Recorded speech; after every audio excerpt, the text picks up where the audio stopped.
Hey everyone, Razzbowski here, and welcome back to the Five Nights at Freddy's novel, The Silver Eyes. Today, everybody, we're going to be moving on to Chapter 4, which is the final chapter we are allowed to read on the channel. So let's get those butts prepared and hit that like button if you are hyped for this. The support that has been shown for this story is absolutely incredible. Seriously, I'll talk more about it at the end of this book. Anyway, Chapter 4. Charlie and John were the last ones to the mall. When they pulled up, the others were gathered in a tight circle in front of Marla's car, as if sharing a conspiracy.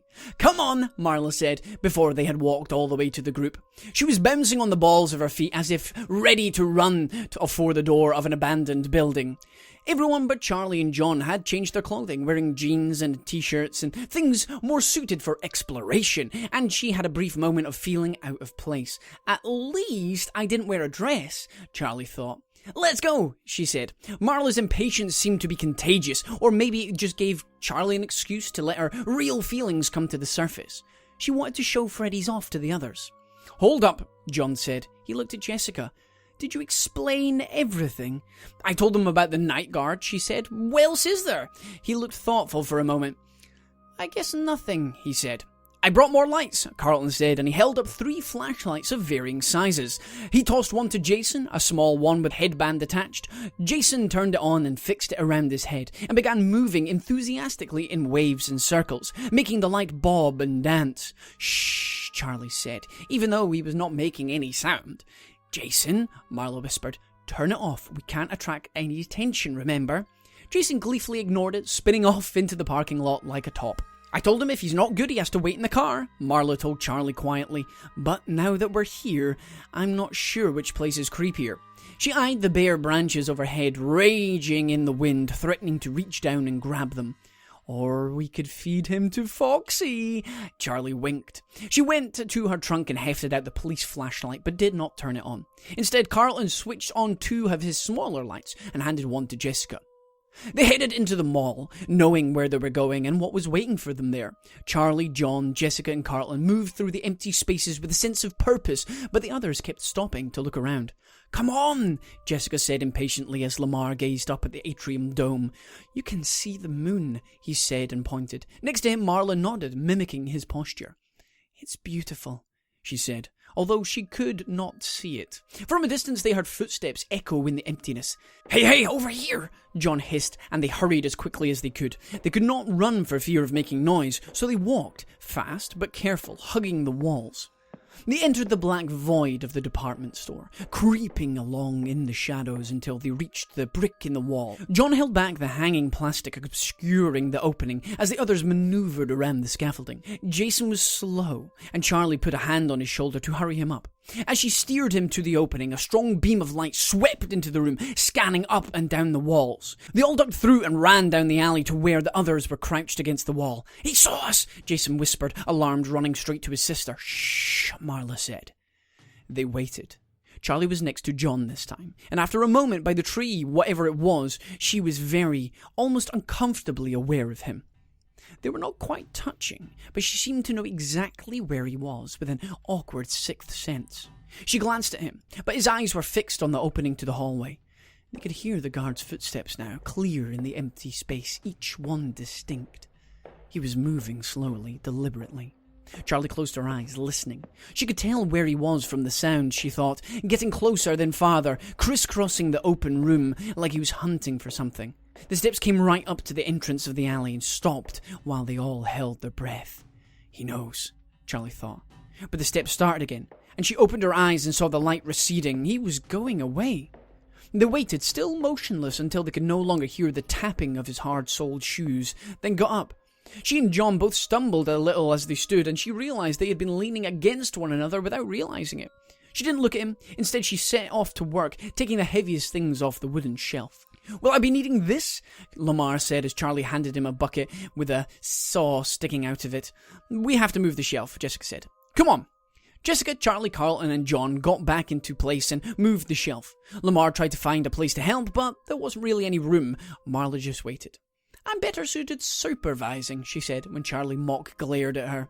This time the screaming of the metal door was not as loud, as if it no longer protested their entrance quite so strongly. Still, Marla and Jason covered their ears. You think that's not going to bring the guard? Marla hissed. Charlie shrugged. Didn't last time, she said. I know he saw us, Jason said again. The others ignored him. His flashlight went right over me, he insisted. It's really okay, Jason, Jessica said. We thought he saw us last time too, but it was fine. Jason looked dubious and Lamar bent over to his eye level. Hey, Jason, he said. What do you think the guard would do to us if he ever saw us? Shoot us? Jason whimpered, eyeing Lamar warily. Worse, Lamar said gravely. Community service. Jason wasn't sure what that meant, but he held his eyes open wide as though it was something terrible. Will you leave him alone? Marla whispered, clearly amused. He didn't see us, Jason reassured himself, though clearly unconvinced. Charlie turned on the big light and it shone down the hallway. Oh my, Marla gasped as the first light streaked across the interior of the pizzeria. Suddenly it became real, and her face flushed with awe and fear. They went in one by one. The temperature seemed to drop as soon as they walked into the hall, and Charlie shivered, but she did not feel ill at ease. She knew where they were now, and she knew what they would find. When they got to the dining room, Carlton spread his arms wide and twirled. Welcome to Freddy Fazbear's Pizza, he said in a booming announcer's voice. Jessica giggled, but the melodrama did not actually seem out of place. Marla and Lamar gaped at the room, awestruck. She set the large flashlight on the ground, the beam facing up, and it lit the main room up in a dim and ghostly illumination. Cool, Jason said. His eyes lit on the merry-go-round and he raced for it and jumped onto the back of a pony before anyone could stop him. He was too big for it, his sneakers dangling all the way to the ground. Charlie smiled. How do I make it go? He shouted. Sorry, buddy, John said, and Jason climbed off disappointed. The arcade's over this way, Carlton said, motioning to anyone who might follow, and Marla went with him, while Jason fiddled hopefully with the carousel's control box. Lamar had walked to the stage and was standing transfixed, staring up at the animals. Charlie went over to him. I can't believe they're still here, he said as she walked up. Yeah, she said. I'd forgotten this was a real place. Lamar smiled for the first time, resembling the little boy Charlie had once known. Charlie smiled back. There was something surreal about this place. She had certainly never told any of her school friends about it. She wouldn't know where to begin. Worse, she would not have known where to stop. Jessica poked her head out from the retracted curtain at the side of the main stage, and they both startled. What are you doing? Lamar said. Exploring, she said. There's nothing back here but a bunch of wires, though. She disappeared into the folds of the cloth again. After a moment, they heard a thud as she jumped to the ground, and she came strolling over. Do they work? Lamar said, pointing at the animals. I don't know, Charlie said. Truthfully, she had no idea how they worked. They'd always just been set to intermittent life by whatever alchemy her father performed in his workshop. Doesn't look like anything is missing, she offered. They should work, she reluctantly added, though in her head she questioned the idea of trying to turn them on. Hey, Jessica exclaimed. She was kneeling by the stairs to the stage. Everyone come here now! Charlie went over and Lamar followed. What is it? Charlie said. Look, Jessica said, shining her little light. Though well hidden along the grain of the wood, there was a door inset in the wall of the stage. How did we not see that? Charlie said. We weren't looking, John said, staring intently at the small door. The whole group had gathered, and now Jessica looked around at them with a grin, put her hand on the little doorknob, and pulled. Magically, it opened. The door opened to a small, sunken room. Jessica shone the light around it. It was full of equipment. One wall was covered in TV screens. Must be CCTV, Lamar said. Come on! Jessica handed her flashlight to Charlie and swung her legs through the door. There was one deep step leading down into the room, which was no bigger than a large refrigerator turned on its side. That's a little too cramped for me. I'll keep looking around here. John saluted, then turned as though to stand guard. This is like a clown car, Marla remarked as she jostled against Charlie. The space was too cramped for them all, but they all crowded together.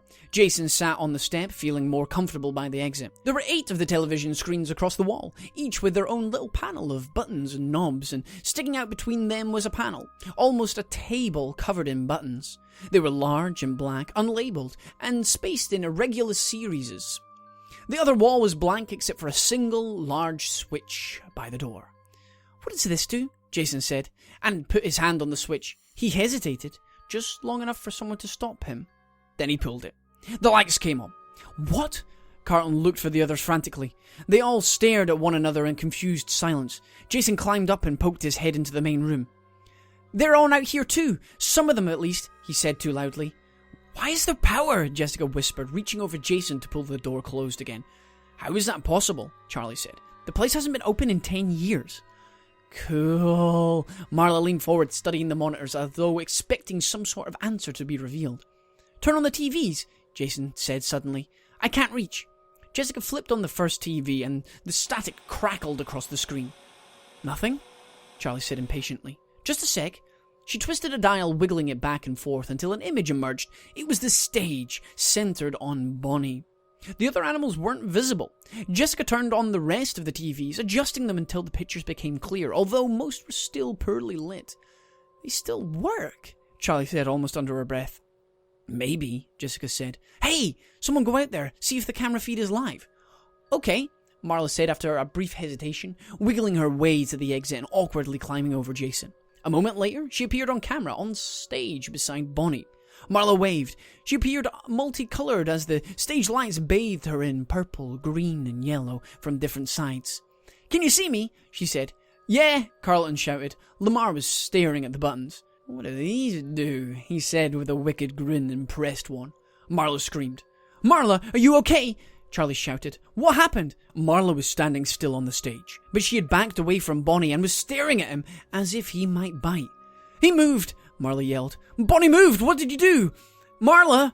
Jessica yelled, laughing. It's okay, we pushed a button. Lamar pressed the button again and they all watched the screen this time. Sure enough, Bonnie turned stiffly to one side. He pressed it again, and the rabbit swiveled back to face the absent audience again. Try another one, Carlton said. Go ahead, Lamar said, and climbed out of the little room to join Marla on stage. He crouched down to inspect Bonnie's feet. They're attached to a swiveling panel, he called. Yeah? Jessica called back, not really listening. Carlton started pressing buttons, as the rest of them watched the cameras. After a moment, Charlie left the room as well. It's too stuffy in here, she said. Jessica's perfume and Carlton's hair gel, both of which smelled nice enough out in the open, were starting to form a sickly miasma. She stepped out into the open to watch them experiment with the animals on stage. Most of the dining room was still dark. There were 3 coloured spotlights suspended from the ceiling, aiming beams of purple, yellow and green at the stage. The animals were cast now in unnatural colours, and dust in the beams of light shone like tiny stars, so many that it was difficult to see through them. The floor beneath the long tables was dusted with glitter that had fallen from the party hats, and as she looked around she noticed again the drawings that lined the walls of the place, all at the height of children's eyes. They had always been there, and Charlie wondered now where her father had gotten the first ones when the restaurant opened. Had he used her own childish scribbles, or had he made them himself and stuck them up, forgeries to encourage actual children to display their art? The thought of her father hunched over his workbench, gripping an unsteady crayon with hands accustomed to manipulating microchips, made her want to giggle. She noticed the flashlight still in the centre of the room and went to switch it off.